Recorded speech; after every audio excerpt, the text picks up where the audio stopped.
Waktu itu aku disuruh nonton film apa ya? Gone Girl. Gone Girl. Iya. Wow. Oke. Creepy ya. Filmnya agak creepy. Aku disuruh nonton Seru sih. Disuruh nonton film itu, dan itu pertama kalinya aku nonton film si Gone Girl itu sih. Oh, oke. Dan kaget juga gitu kan. Jadi si karakter yang ceweknya itu ya. Iya, yang marah-marah itu. Ya namanya cewek suka marah-marah ya. Aduh. Kalau film luar ada yang mungkin membekas atau mungkin kayak Luar La La Land. banyak banget sih. Oke. Film horor. Lah. Oh, oke bukan. Oke. Wah, itu horor. Horor banget Horor itu tuh film. buat aku. Itu horor tuh film. Kamu juga La La Land? Jujur gue jatuh cinta seperti di film-film. Best. One of the best. Oke. Itu menurut gue nomor 1 sih di Indonesia. Menurut gue ya. Oh, karena gue oke. bisa dibilang gitu ya. Karena gue suka nulis juga orangnya. Sore. Aku juga. Sore. Timnya Yandi ya. Timnya Yandi. Yang lain apa? Yang lain. Mas Andi tolong dong. Kita berdua nih. Kode banget nih Mas Yandi kode. Asik banget nih Mas Andi nih.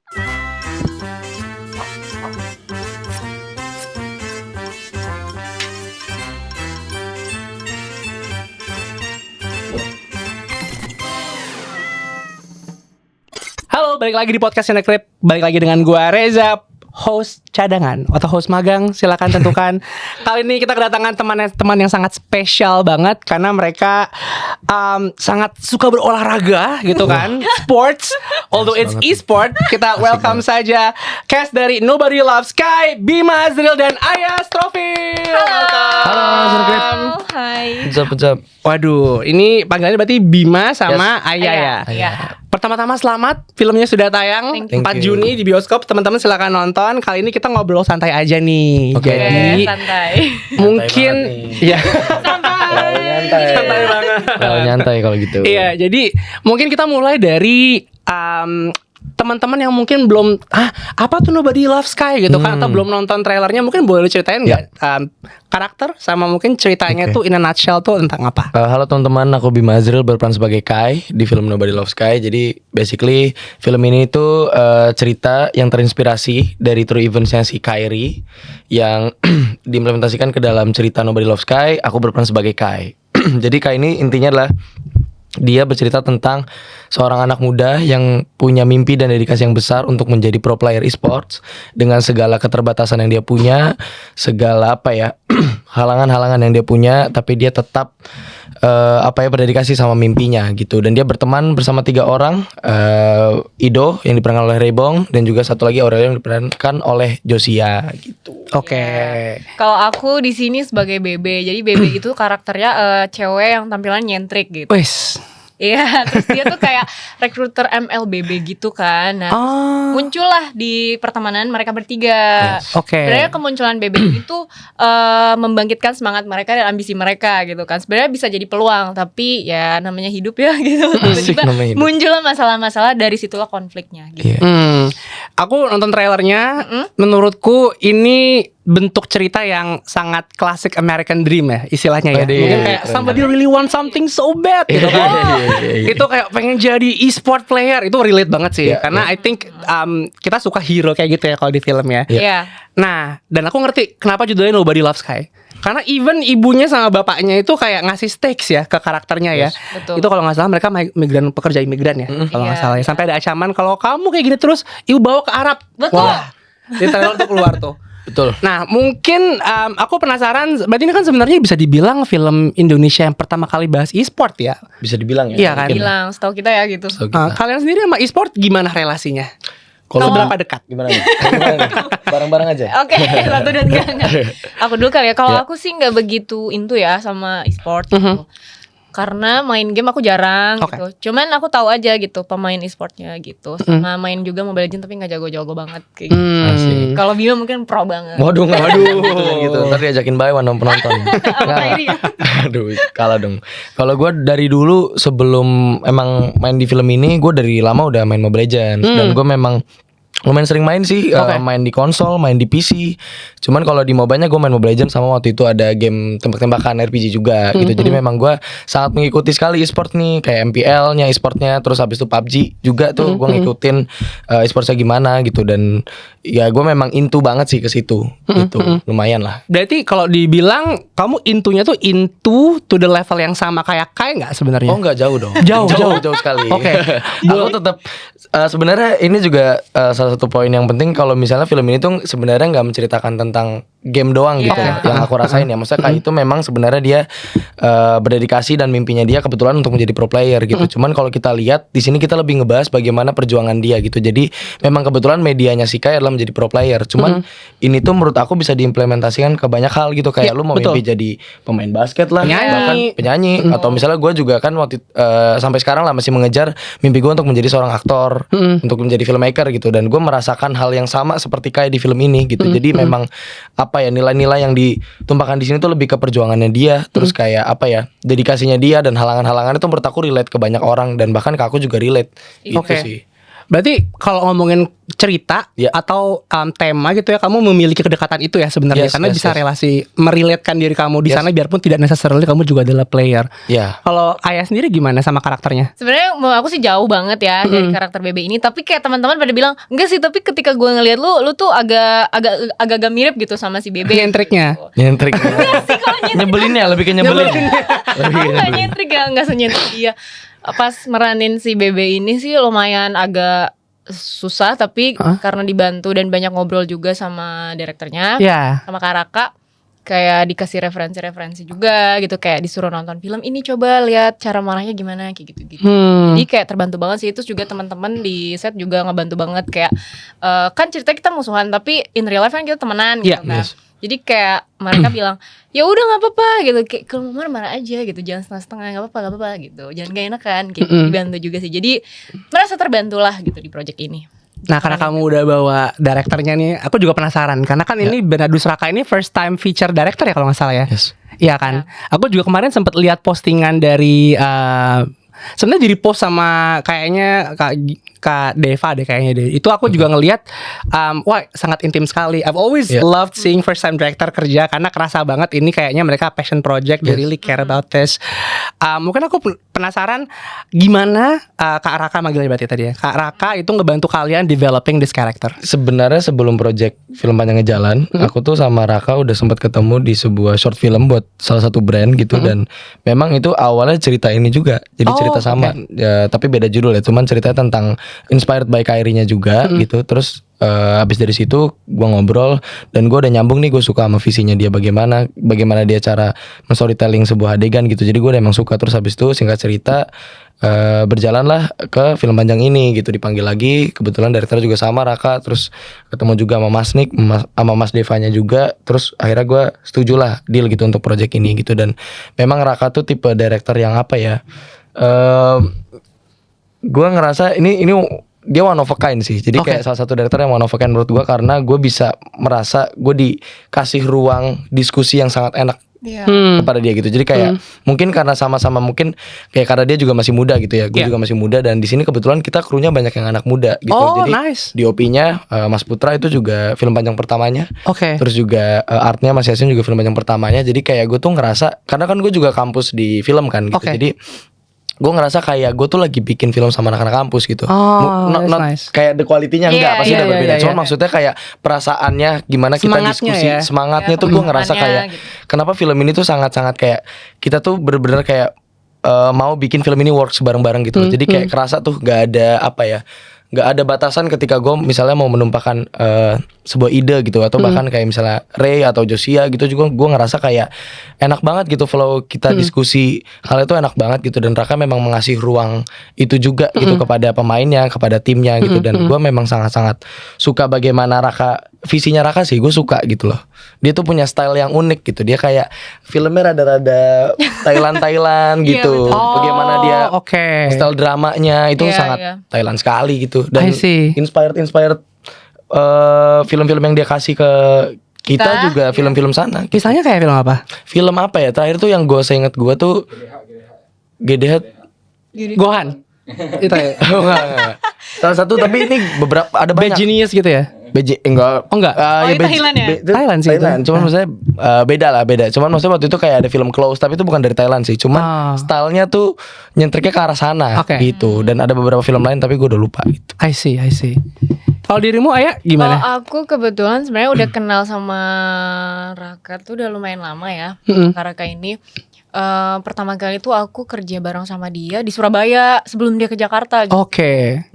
Terus habis itu kayak setelah sekian lama nggak ketemu, tiba-tiba aku dikasih kesempatan untuk casting yang peran ini, terus kayak ya udah diajak lagi deh gitu join dan senang banget. Itu tadi kan kamu bilang kamu agak berjarak ya sama apa karakternya nggak kamu banget kan sebenarnya. Nah iya. itu gimana tuh proses diskusinya sama Kak Raka di situ?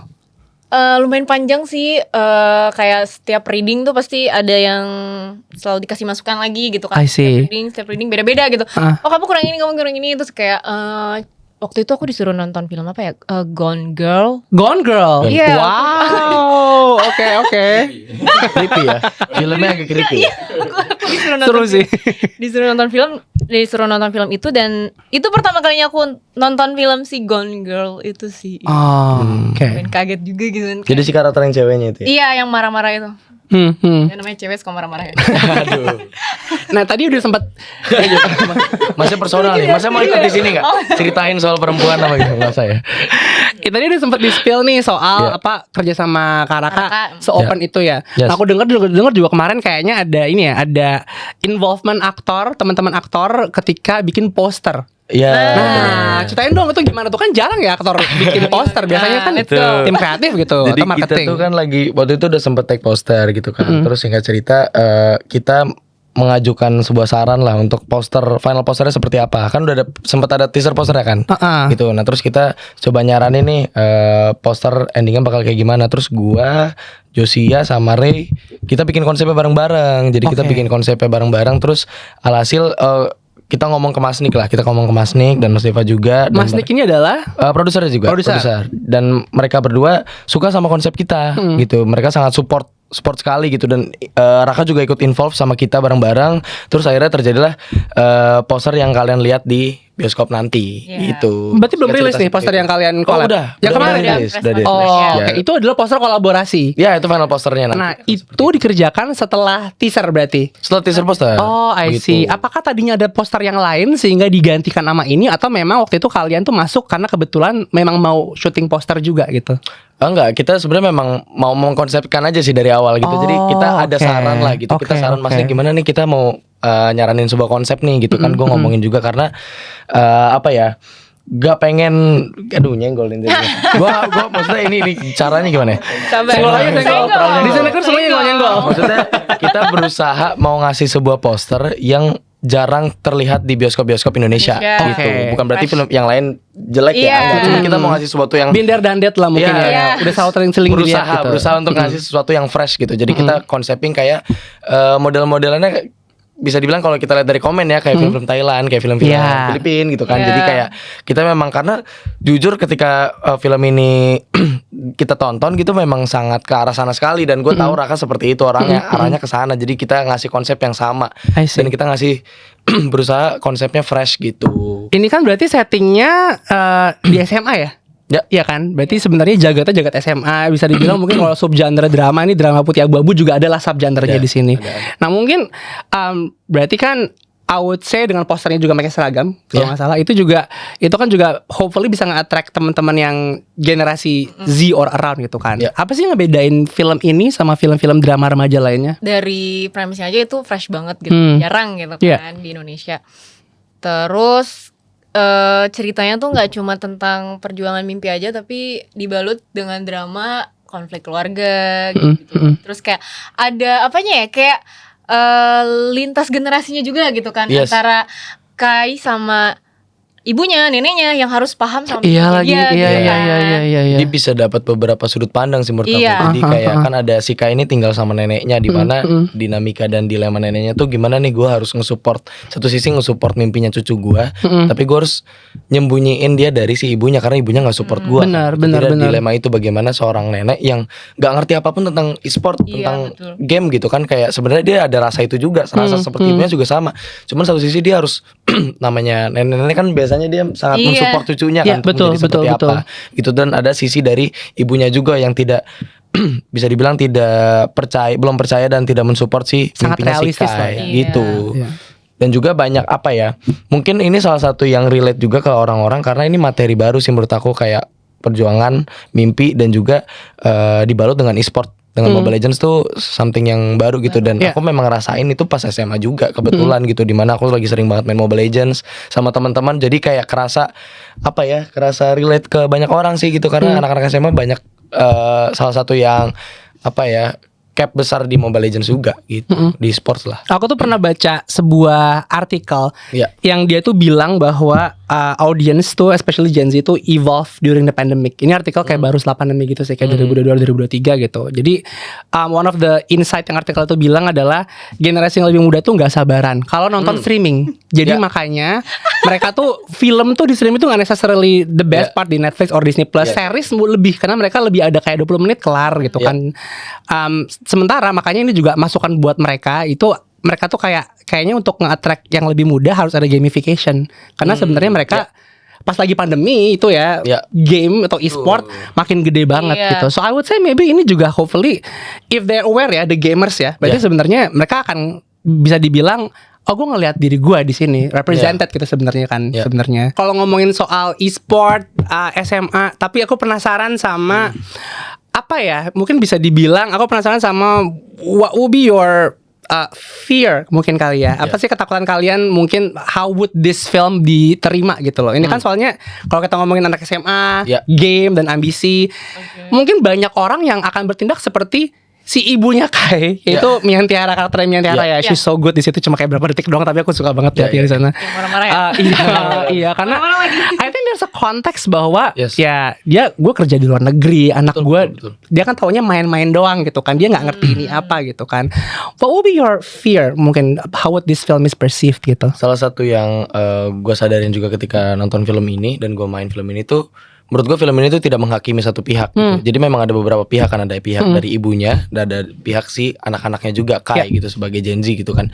Dan menariknya film ini tuh tidak mengasih suatu pernyataan kalau lu tuh memang harus menjadi Kai, lu harus bangkang orang tua lu apa segala macam, atau lu harus jadi ibunya yang selalu menutup mimpi anaknya apa segala macam, tuh enggak. Jadi kita cuma ngasih suatu peristiwa aja gitu. Jadi kita ngasih lihat nih satu peristiwa kalau ada nih si anak yang bermimpi seperti ini tapi terlalu dibangkang oleh ibunya gitu. Tapi kita tidak membilang ada satu sisi yang salah gitu. Ini cuma jadi suatu kita telling stories aja gitu. Kalau misalnya ada suatu peristiwa yang kayak gini dan kebetulan si Kai-nya yang dia mengejar mimpinya dengan segala obstacles-nya yang dia punya, dia menjadi sukses seperti sekarang yang bisa kalian lihat. Kairi sekarang gitu kan, memang menurut gue sangat sukses sekali gitu kan. Tapi di belakang kesuksesan dia tuh banyak banget perjuangan-perjuangan yang dia lakuin gitu. Apa ya? Gue mau lupa ngomong. lagi nge-break pertanyaannya apa ya? Pertanyaannya apa? Lebih ke ketakutan kalau ya, soalnya ini ngomongin soal orang tua, ngomongin soal tadi sih I love your answer. Jadi nggak pengen menghakimi. Ini gue mau nambahin. Dan udah ingat ya, sedikit ingat. Cuman kalau diajak ngobrol terus bingung nih. Banyak dulu deh. Terus juga kayak misalnya kita nggak bilang juga kalau misalnya orang tua di luar sana tuh harus fully support anaknya gitu, tapi tidak melarang benar-benar memutus mimpinya dia juga. Tapi kalau yang bagi aku gitu ya, dan aku sadarin tuh lebih kayak sebagai orang tua lu tuh harus monitoring terus anak lu gitu. Jadi dia harus ngikut, harus ditanya anak tuh lagi mimpinya seperti apa. Misalnya di e-sports gitu kan, suatu yang mungkin jarang bisa diterima oleh orang tua gitu. Tapi namanya di setiap generasi tuh pasti ada something yang berbeda gitu. Kalau kayak cerita-cerita orang tua gue, mereka dulu pengen jadi musisi, jadi aktor juga sangat dikekang oleh orang tuanya juga. Karena kayak lu mau jadi apa sih? Maksudnya kerjaan tapi dari mana lu mending kerja kantoran aja gitu yang 9 to 5 jelas-jelas gitu ya. Tapi kan di every generation tuh pasti ada something yang nge-breakthrough itu kan. Dan sudah kebetulan terbukti sekarang kalau e-sport memang sudah gede sekali capnya gitu, sudah bisa menjadi pekerjaan gitu. Dan memang perjuangan untuk nyampe sana juga bisa disamakan oleh pekerjaan-pekerjaan yang lain juga gitu. Jadi sebagai orang tua tuh lebih harus banyak nanya sih kepada anaknya gitu, kayak anak lagi main apa, terus ngelihat dia tuh bakatnya memang di sini apa enggak gitu. Tapi tetap dikontrol gitu, nggak juga kayak fully support anaknya terus anaknya jadi kayak ternyata dia mungkin belum ada bakat di e-sport terus kayak dia main sampai pagi apa segala macam sampai yang rusak kesehatan anaknya tuh nggak bisa. Jadi lebih kayak orang tua tuh harus ikut monitoring anaknya gitu. Jadi kayak dia ngikut lah si anaknya ini, ditanya dia pengen jadi apa segala macam, ikut dibantu, disupport gitu loh. Ih, keren banget loh jawabannya. Oh my god, aku sampai nangis. Kebetulan gue udah jadi publisisnya? Jadi bapak nih kebetulan. Siapa yang nge-brief? Keren. Ini berarti sesuatu yang jelas-jelas mungkin kayaknya nggak ada akses ya, karena ibunya juga selain mungkin jauh, maka nggak bisa mantau. Ibunya juga langsung ngejudge itu kan. Neneknya pun mungkin jadi kayak buffering gitu ya, kayak penengah gitu. Aku penasaran, ini kerasa banget. Aku ngerasa emang bukan cuma konsep or by kelihatannya doang, kontennya doang ini anak muda, tapi semangatnya juga anak muda. Tapi aku merasa ini si Karakanya ini umur berapa ya dia? Dia Gen Z juga kan? Dia Udah mau 30. Udah mau 30. Gen Z lah. Ya, masih Gen Z. Gen Z nyaris gitu ya. Gen Z. Ini kan bukan film pertama kalian ya. What differentiate mungkin Raka sama director-director yang mungkin considered lebih senior gitu? Ada gak sih bedanya di direct sama director yang bukan cuma first time tapi emang jauh lebih muda gitu misalnya? Itu sih yang gue bilang, kalau dari secara filmnya ini sebuah materi baru. Kenapa makanya gue tertarik dan gue ngerasa sangat dekat dengan karakter si Kai gitu. Gue pernah ngerasain gimana ya seorang remaja yang udah, misalnya dia udah di tengah jalan nih, terus kayak masih mikir gitu, kayak anjir gue udah ngorbanin banyak orang nih, tapi gue masih labil sama mimpi gue sendiri. Gue nggak yakin sama mimpi gue sendiri. Ada momen seperti itu di film seperti itu. Dan itu something yang gue bawa, gue relate banget sama itu tuh. Jadi kayak gue karena masih muda juga, pasti kita ada labil-labilnya gitu. Jadi kayak aduh nih gue banget lagi gitu. Gue sempat ada di posisi ini juga, dan gimana dia nge-clear problem itu gue juga sangat suka gitu. Makanya abis itu gue ngobrol sama Raka, dan Raka juga sangat relate kepada filmnya gitu. Dia juga bermimpi sebagai seorang director yang dikekang juga sama orang tuanya gitu. Jadi memang perjalanannya tuh sama gitu, kayak di pekerjaan apapun gitu, menurut gue akan sangat relate sama film ini. Dan kalau kenapa gue suka sama Raka dan bedanya dia mungkin sama director-director lain tuh, yaitu yang gue bilang dia one of a kind itu juga karena gue merasa gue bisa sangat involve ke dalam film ini, dan gue ngerasa dia juga sangat memiliki rasa yang dia benar-benar tumpahkan di film ini gitu. Dan ya itu yang gue bilang, timnya juga masih muda semua, jadi kayak masih kayak kita bareng-bareng tuh mau make this film works gitu lah. Itu sih yang mungkin gue bisa kasih. Kebayang nggak kalau misalnya yang nge-direct film ini mungkin seseorang yang jauh lebih senior, kira-kira energi bakal gimana? Gimana tuh? Aduh, sebutin. Jangan kok. Jangan sebut merek dong di situ. Enggak, aku juga gak berani sih. Jangan. Ya sebenarnya every director pasti ada pro and cons-nya. Pasti ada treatmentnya sendiri masing-masing gitu. Cuman mungkin yang ngebedain karena Raka juga kebetulan dia masih muda, yang tadi gue bilang, jadi diskusinya masih sama-sama enak gitu. Bondingnya enak gitu kan. Bondingnya sangat enak. Gak berjarak lah ya. Iya, berjarak. Kayak sama temen gitu. Makanya gue bilang kayak gue lagi bikin sama anak-anak kampus gitu. Jadi pemain-pemainnya tuh sangat involve ke dalam ceritanya juga gitu. Dan produser-produser juga sangat mendengarkan kita gitu. Jadi kayak ngerasa enak banget gitu bondingnya. Would you say itu sebagai aktor muda lebih penting sekarang di era yang mungkin sekarang produksi film lebih banyak? Tadi juga Bima sibuk banget kan mau reading juga gitu kan. Parah. Apakah sebenarnya keterbukaan akses dan ngobrol itu jangan-jangan memang lebih penting sekarang karena project tuh mepet-mepet gitu misalnya? Oh iya betul sih menurut aku ya. Kayaknya lebih enak sih kalau misalnya sebagai pemain itu atau ya sesama filmmakers gitu, kita bisa saling diskusinya tuh enak gitu. Gak berjarak berarti gak berjarak gitu. Ya pasti harus ada hierarkinya, dimana kalau misalnya kita gak bisa memaksakan keputusan director juga.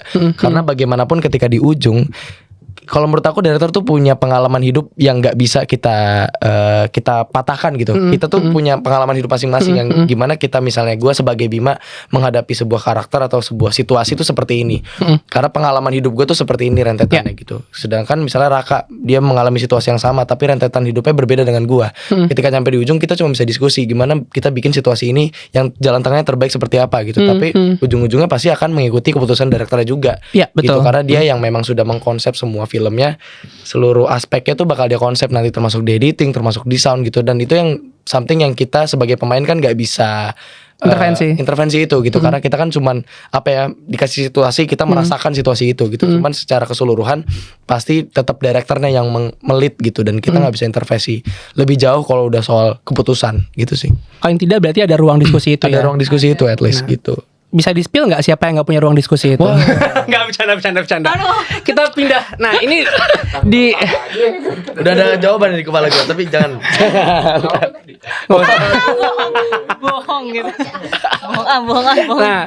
Nah mungkin di Cinecrip kita juga suka ngomongin film Indonesia dan landscape kritik film. Nah aku mau nanya nih, kita selalu nanya sama teman-teman yang lagi main ke Cinecrip tentang mungkin film Indonesia apa dulu nih yang lagi ditonton atau terakhir ditonton nonton yang terngiang-ngiang. Yang terngiang-ngiang gitu. Ya. Jujur gue jatuh cinta seperti di film-film Best. one of the best. Oke. Itu menurut gue nomor satu sih di Indonesia. Menurut gue ya. Oh, karena gue oke. bisa dibilang gitu ya. Karena gue suka nulis juga orangnya. Jadi gue suka nulis. Gue juga kebetulan sekarang kan ngambil kuliah film juga gitu. Dan gue ngedirect gitu, prospeknya menjadi director juga. Nice. Gitu. Dan gue ngeliat secara aspek penulisan tuh rapih dan sangat perfect gitu. Gue gimana caranya Mas Yandi Lawrence tuh mau nulis film jatuh cinta seperti film-film tuh menurut gue keren banget sih. Dan gue ngeliat kan, sempat ngeliat dia dia ngejelasin gitu kayak gimana dia nulis.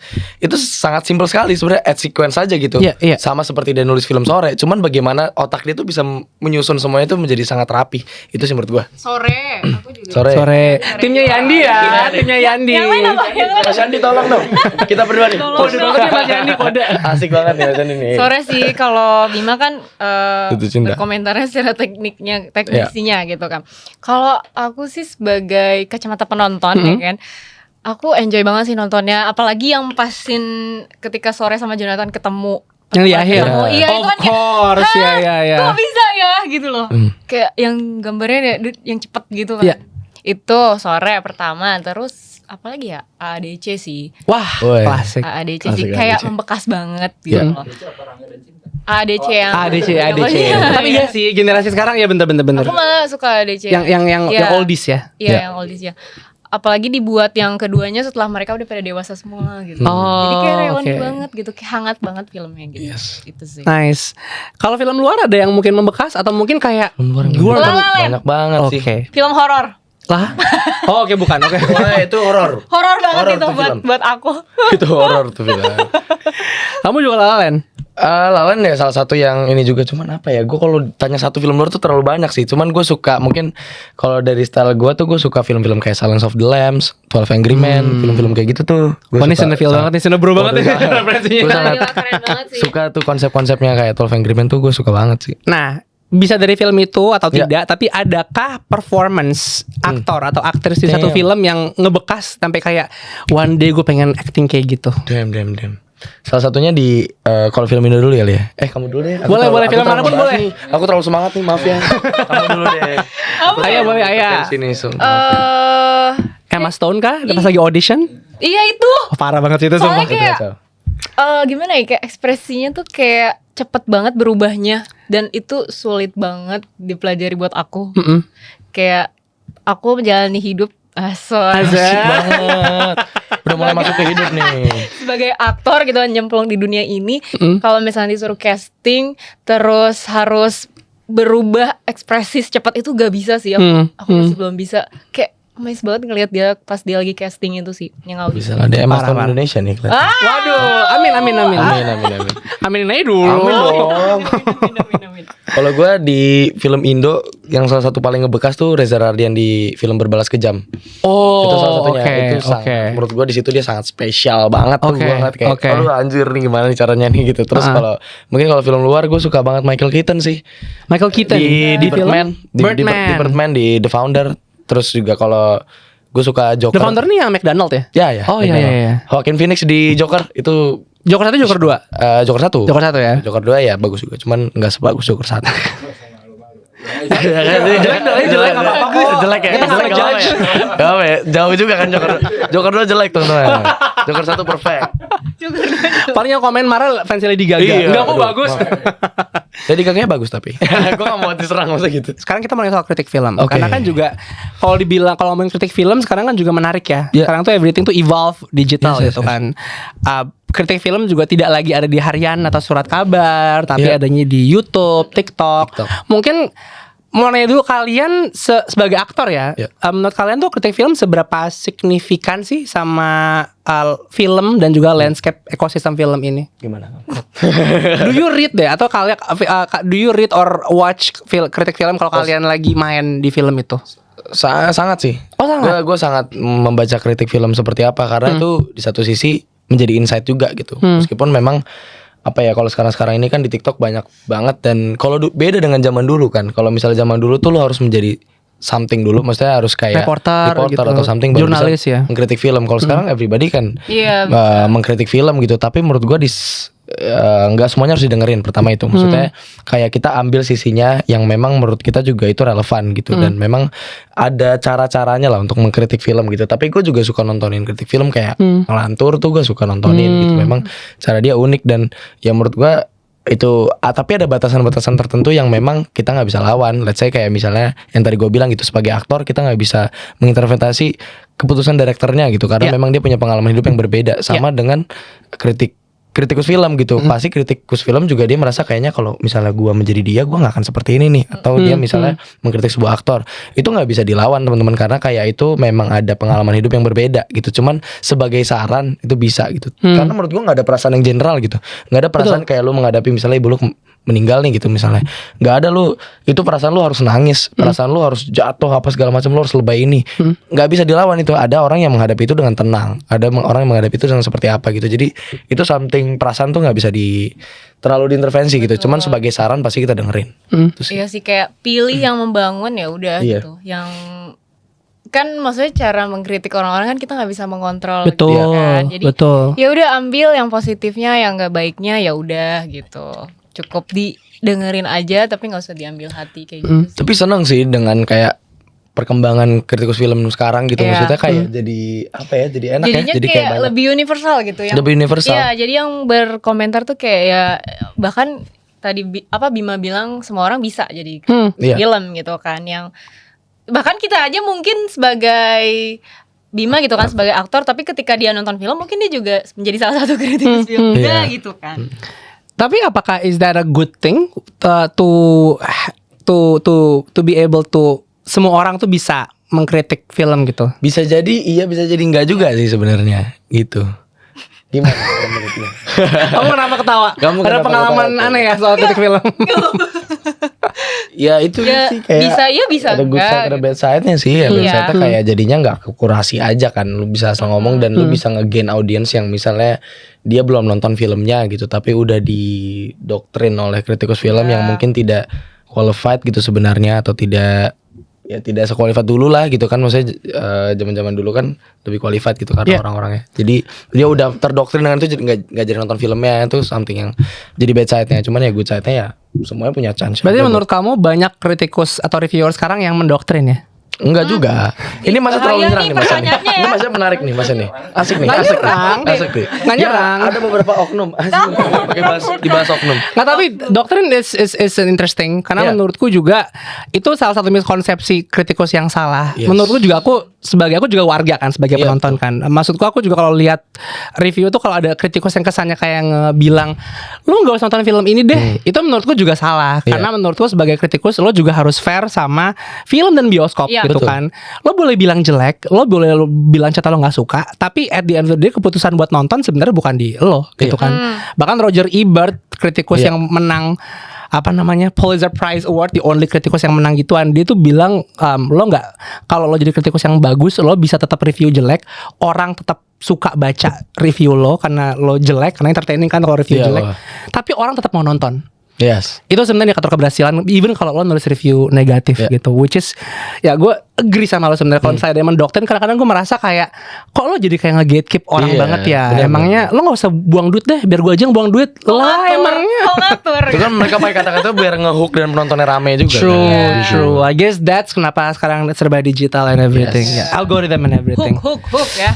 Semua gara-gara hook. Semua karena hook. Nah mungkin terakhir nih sebelum kita tutup, what is one thing yang akan kamu katakan, atau mungkin boleh bilang ke kamera kayak kenapa lo harus nonton Nobody Loves Kai? Kai, Nobody Loves Kai. Karena bagus. Best, simple. Nggak, bercanda. Harus nonton sih, karena ini ceritanya sangat relate banget di kehidupan kita sehari-hari. Jadi aku yakin kayak semua orang ketika nonton ini akan masuk gitu. Asik. Asik. Tiba-tiba masuk. Benar, ada orang tua, ada orang tua juga ada dua spektrum kan. Generasi kan. Ada guru, ada pembuli juga kan. Mungkin yang suka ngebully juga akan relate nanti. Ngeliatin gitu ke aku ya kayak pembuli gitu kan. Dan ini juga mungkin bagus sih buat orang tua gitu kan, untuk lebih paham sama keinginan anaknya gitu, sama mimpi anaknya. Ratingnya berapa sih ini? SU ya? Aku kurang tahu nih. Oh, oke. Seriously? Oke. Karena kan ada bahasa-bahasa Oh, bahasa alien soalnya, Kak. Iya. Bahasa orang e-sport soalnya. Iya betul. Coba. Wah, ini kan ada di trailer juga tuh gue terakhir tuh. Ngenak gitu. Kalau gimana? Ya itu sih, menurut gue film ini juga dibikin secara serealistis mungkin bagaimana seseorang menghadapi mimpinya gitu, dimana dia punya banyak banget halangan-halangan yang dihadapin. Terus juga salah satu yang menarik juga gue setelah menonton film ini itu, film ini nggak bikin pernyataan gitu tapi pertanyaan gitu. Jadi setelah nonton tuh malah gue bertanya-tanya gitu, kayak refleksi ke diri gue masing-masing, ke diri gue sendiri gitu kan. Terus kayak ya ngomongin soal perjuangan, ngomongin soal mimpi, di mana semua orang pasti punya mimpi, pasti juga ingin berjuang gitu. Dan bikin ya nonton film ini tuh bikin lo nggak ngerasa sendirian gitu. Jadi kayak lu bakal ketemu sama orang-orang yang memang punya perjuangan juga, punya mimpi, dan lu bisa ngerasa kayak nggak semua orang tuh kayak punya jalan yang sama lu gitu loh. Ada orang yang berprivilege, ya which is it's okay juga gitu kan. Ada orang yang memang hidup yang tidak memiliki privilege dari orang tuanya gitu. Dan kebetulan kalau di karakter ini Kai itu tidak memiliki privilege dari orang tuanya gitu. Jadi tapi kayak dari nenek ada ya. dari nenek ada tuh, karena didukung di sana ya gitu. Jadi kayak bahkan di sini tuh Kai itu bahkan mau main HP aja kan, which is HP itu kan salah satu media dia yang untuk menjadi pro player kan. Wajib banget kan. Dia harus ngecas terus pakai power bank gitu, dan HP-nya tuh suka nge-lag gitu. Jadi kayak itu, dan itu bisa Itu dimediakan. aja privilege banget ya secara ekonomi berarti ya. Iya, sangat tidak memiliki privilege itu. Jadi kayak menurut gue setelah nonton ini bisa bikin kalian tambah bersyukur, mungkin bisa tambah bikin kalian makin semangat untuk berjuang Mengejar dan mimpi. mengejar Iya, mimpinya. gue akan berpikir gue harus berjuang sih, karena nggak ada alasan kalau emang lo harus Iya. ngecas mulu HP lo, ngecas mulu aja HP lo kalau emang lo pengen gitu kan Iya. sebenarnya. Jadi memang nggak ada batasan lah sebenarnya gitu. Kalau lo mau mengejar mimpi, lo bisa lihat lah di film ini gitu, bagaimana Kai dengan segala halangannya dia tetap bisa menjadi sukses seperti sekarang kalian bisa lihat Kairi gitu sih. Best.